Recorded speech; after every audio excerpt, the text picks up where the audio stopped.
people like me. You need people like me so you can point your f***ing fingers and say, that's the bad guy. That's the bad guy. That's the bad guy. That's the bad guy. That's the bad guy.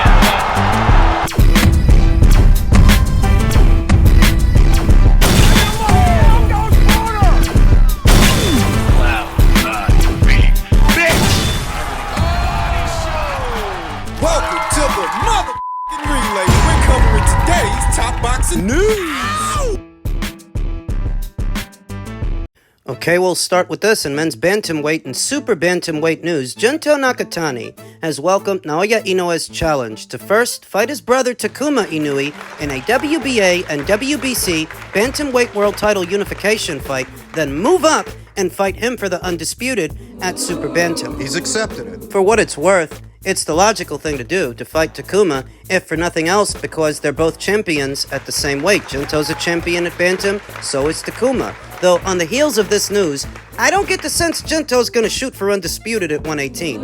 I don't get the sense he's gonna fight the other two champions at the weight. Things tend to move fast over there. They don't waste a lot of time. If the bottom line is putting Junto in the ring with Naoya, then he's not going to stick around 118 much longer. Not if he fights Takuma and beats him, and I do think he beats him. Takuma, Naoya's younger brother, he's been beaten before. He's never been knocked out, but he has been knocked down. Caught by a lesser fighter, a lesser puncher than Junto Nakatani, who's very statuesque. He's very big for 118 pounds. He'd still be big at 122. That height and that length. Adequate room to fill out and be the biggest threat to Naoya Inoue. So let's not waste too much time stating the obvious.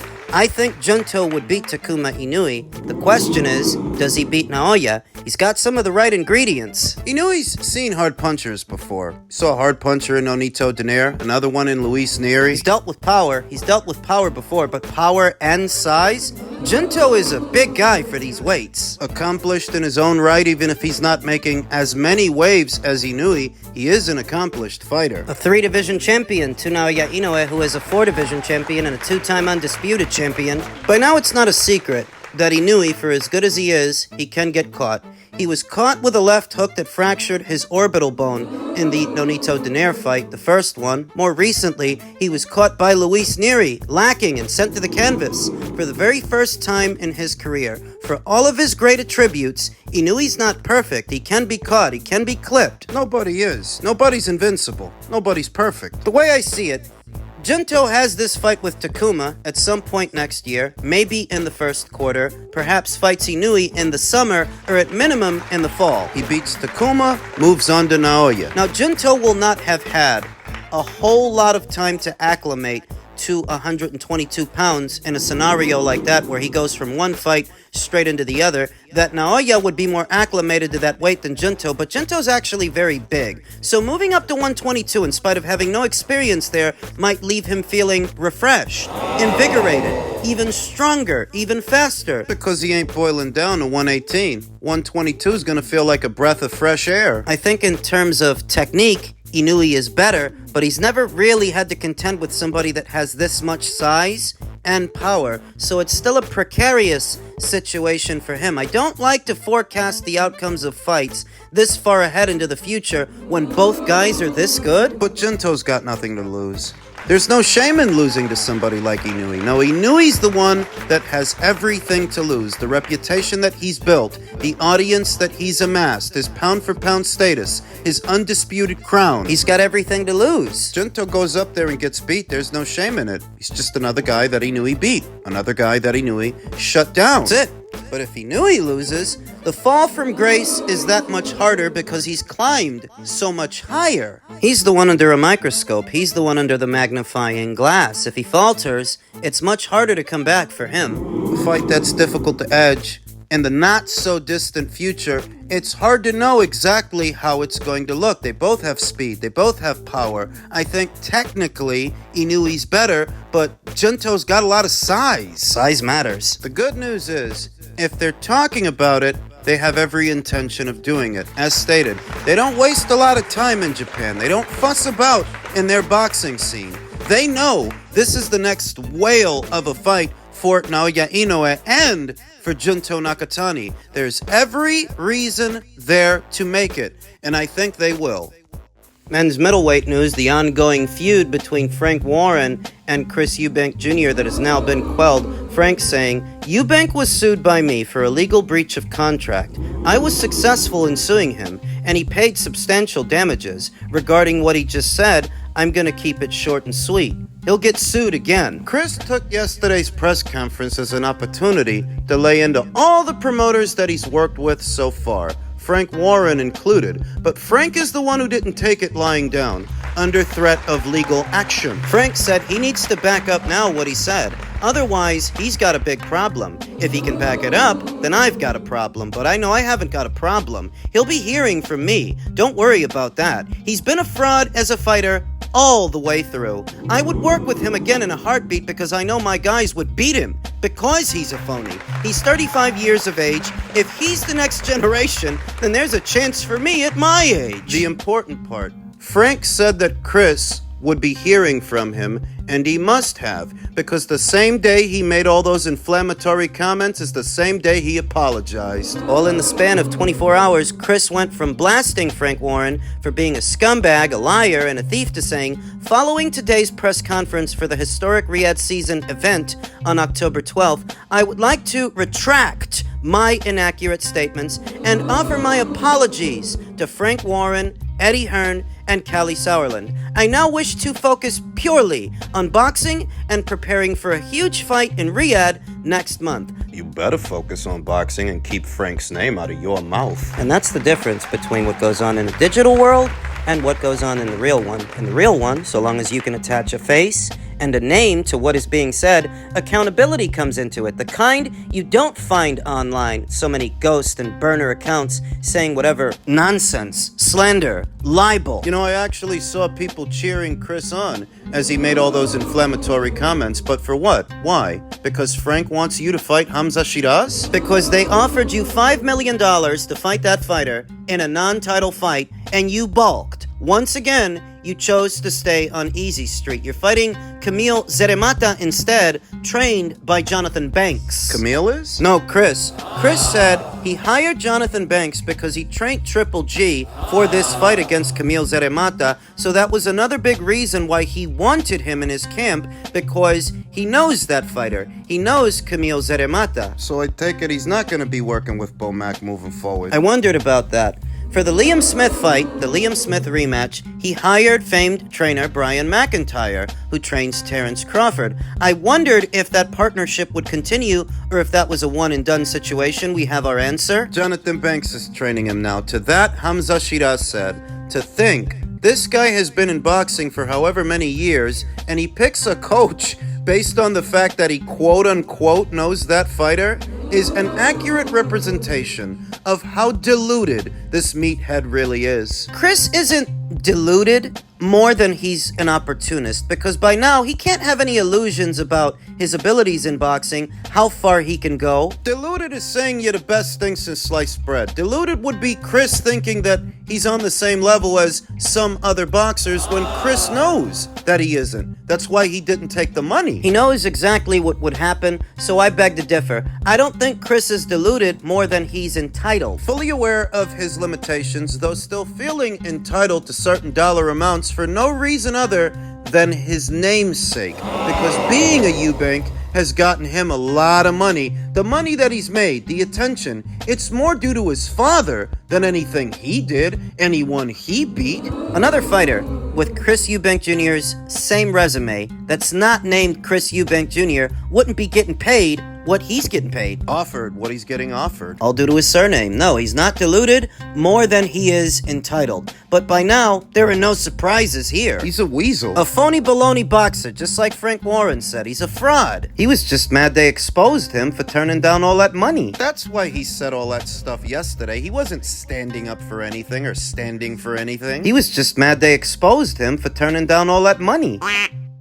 Men's super middleweight news. A startling tweet from Edgar Berlanga, who just suffered the first defeat of his career, his first pro loss. He said, "I would love to go up to heavyweight and fight Anthony Joshua just to test greatness. Nothing bad towards this. I'll walk in the ring at 210. Opportunism. The version of Anthony Joshua that we saw this past Saturday looked so bad that now Edgar Berlanga thinks he stands a chance against him. He wants to quote-unquote test his greatness. Didn't you just do that with a 5'7", 5'8" Canelo Alvarez who bullied you for all of 36 minutes? And now what you want to do is test your greatness with a 6'6", 245, 250-pound Anthony Joshua? Is that how it works? Twitter user that goes by the name Ty Rich said, "Damn, that Dubois fight got 168-pounders thinking it's sweet with AJ now." To which Edgar Berlanga responded, "Never. Joshua is an animal. He didn't look like one this past Saturday, and that's the only reason you're piping up and poking out your chest. That's the only reason now you'd entertain the idea of fighting him, because if he would have went in there and steamrolled Daniel, you wouldn't be saying this." Why aren't you calling out Daniel? He's the one that won. Is that how boxing works now? You look at an opportunity with the loser and not the winner? Do you not want to test your greatness? As you say, do you not want to prove that you're the best? That you're targeting the loser of a fight instead of the winner of a fight? Sad. What boxing has become in the American market, and what passes for a boxer these days in the American market. Edgar Berlanga. There are very big fights out there for Edgar on the heels of his first pro loss. A Munguia fight, a Plant fight, Those are good fights. a Billy, the winner of Shishkin versus Skull, Bektemir Melenkuziev. 168 actually happens to be a very deep division, and if all the focus weren't on one guy, just one guy, and Canelo Alvarez, I think more people would realize that there are many, many good fights to make at 168, and some of them would involve Edgar. Edgar, who's now piping up saying he'd like to try his luck at heavyweight from one grift on to the next. He's a grifter. These boxers seem less and less like boxers, pugilists, and more like con men. Less like athletes and more like grifters, moving from one grift on to the next, because I view Edgar's fight with Canelo as a grift on Edgar's end. You never had any intention of winning that fight or trying to win that fight. You just knew losing to Canelo pays better than losing to someone else. Edgar wasn't trying to win that fight. He wasn't ever trying to win that fight. He was just trying not to get knocked out, trying to hear the final bell. If the focus of his efforts was on anything, it was on that. Used to be in the sport of boxing and in the American boxing scene that when a boxer campaigns for a fight, wants to land a fight, it's because they like their chances. It's because they believed they can win. Today's boxer, They campaign for those opportunities vigorously, on the premise that if given a big opportunity, they'll win big. Today's boxer, compared to yesterday's boxer, today's boxer is selling losses, not fights. They're selling losses, not victories. you never thought you were going to beat Canelo. Nobody did. I mean, I know there's always a level of opportunism in the matchmaking. It goes hand in hand with the sport and the people in it, but it's just so brazen these days that the athletes, the boxers, seem less like boxers and more like con men, more like grifters. Don't overanalyze it too much. This kid's not serious. Serious about moving up to heavyweight, serious about fighting Anthony Joshua for whatever he says on his social media. If he actually did that, he'd get a rude awakening. Even today's Anthony Joshua. Well, I'm sorry to say, maybe circling the drain, approaching the end. Even he would be too much for Edgar Berlanga. You don't often hear those two names in the same sentence. Anthony Joshua and Edgar Berlanga. It's not a serious conversation. Though looking at it, if a guy who just got dominated by a 5'7", 5'8" Canelo Alvarez, who he didn't want to trade punches with mid-range to inside, he didn't want to engage with that guy, why would he all of a sudden start calling out a heavyweight? Because the guy just looked really, really bad. So, Edgar sees an opportunity there. It's pretty pathetic. Pathetic on Edgar's part. Pathetic in part from Anthony. I've been a fan of Anthony Joshua for a very long time, but he looked so bad on Saturday. Just so bad. It's the worst I've ever seen him. Not in keeping with an Olympic gold medalist and a two-time unified heavyweight champion. Not in keeping with what you would expect. The perception ahead of the fight versus what we actually got from Anthony. It's hard to watch. It was. That now this souped-up little hype job at 168 thinks he can try him. It's sad. You know what? I actually hope he gets the fight. Let's make Joshua versus Berlanga. Give him what he wants. Have at him, cowboy. Smack cam. It does feel like the air has been let out of the tires on the heels of Anthony's latest loss because he was gaining momentum. He was looking good and doing his job. Convinced a lot of people that he was back. He was all the way back with the right corner, the right man for the job, Ben Davison, who could help to combine Anthony's boxing brain with his brawn. It all seemed like it was clicking. By the second And someone at that level should be shown how to defend a jab. What they've been doing, they call it film studies, yeah? Mm-hmm. Anyway, don't get me started because, there's a lot of, I'm not a bitter man, there's a lot of anger when I hear the bullshit that's been sold to boxers, yeah? That's lazy coaching. That's lazy coaching. It's overrated. Film studies are overrated. You film study us. Okay, we'll change that particular thing you've been studying on us. What are you going to do? Right. What are you going to do? What do you make of those who've been critical towards Ben? They can all off. All of them. They're all idiots. It don't make any sense. Ben's done a tremendous amount of work with a bunch of fighters, and one loss does not define anything whatsoever. It doesn't suddenly make him a bad trainer, a bad coach, or anything at all. It just didn't work out on the night. There's not a trainer in the UK that hasn't lost a fight. So, what is there to say, really? And the thing is, I funnily enough, I had this conversation with Ben in the gym the other day. There's because he's been on such a high trajectory for so long, he's been doing so well. What he done with Lee Wood and how he revived AJ and how he's brought him back and all the other boys in the gym like Aloy's getting him to win 2 titles, and he's got obviously Royston and just all the guys in the gym. Yeah, he's got all them guys. They're all doing fantastic things. And that's under Ben's tutelage. And then one loss and everyone's like, oh, see, he's not good, this, that, the other. Shut the man. Like, people, it's fickle. It's fickle. Everyone talks a lot of bollocks. If Fabio's talking about anyone, he's got to be talking about Don Charles because Don Charles is the one that's taking aim at Ben. Tearing down Ben. And it didn't take him long to do it. By Sunday, was already at it. Has Don Charles never lost a fight? Does he have a spotless record as a trainer? That you're using this as the ammunition to take shots at him. Shots at Ben. It's opportunistic. Cowardly even. The practices you see in the sport boxing has been called the noble art when the practices are often less than noble. Because would Edgar be talking about fighting Anthony if Anthony had knocked out Daniel? Hell no. Would Don Charles be tearing down Ben Davison as a trainer if Anthony had knocked out Daniel? Hell no. You often hear me say that boxing is the best microcosm for life itself. And in life, there are opportunists, there are cowards and parasites. The inconvenient truth of Anthony Joshua losing that fight on Saturday. He wasn't supposed to lose that fight, and not the way that he did. He just wasn't. Because he did, he's got to take his lumps, just like everybody else. And it's unfortunate, because so many of us thought better of him than that, and what he showed. But it's up to him. It's not on Ben. Ben can't fight the fight for you. You guys can work together behind the scenes to come up with the best strategy, what you think is the best strategy. But ultimately, it's up to Anthony to execute it. It's up to him to get the job done. And he didn't. He looked terrible. I'd like to be able to defend him, but I can't. He looked like shit. And that's all there is to it.